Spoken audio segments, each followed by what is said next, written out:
চামড়া সংগ্রহের লক্ষ্যমাত্রা কি পূরণ হলো কিনা, আর যদি না হয়ে থাকে সেটির কারণ আসলে কি বলছেন?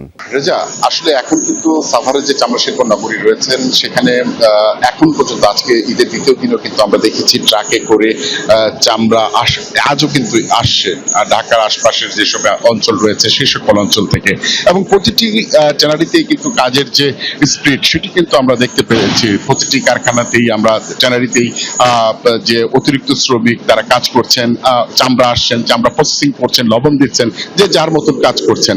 তো এখন পর্যন্ত সর্বশেষ তথ্য যেটি আমার কাছে রয়েছে যে ট্যানারি চামড়া শিল্প নগরীতে এখন পর্যন্ত 1616টি ট্রাকে করে 5,02,796টি চামড়া কিন্তু ভিতরে প্রবেশ করেছেন। এর মধ্যে বেশ বেশ ব্যস্ততা কিন্তু তাদের কিন্তু রয়েছে। তো যদিও ট্যানারি মালিকরা বলছেন যে তাদের যে লক্ষ্যমাত্রা সেই লক্ষ্যমাত্রা আসলে অন্যান্য জেলা থেকে ভিতরে না আসা পর্যন্ত কিন্তু তারা বলতে পারবেন না, তবে আশা করছেন তাদের লক্ষ্যমাত্রা পূরণ হবে।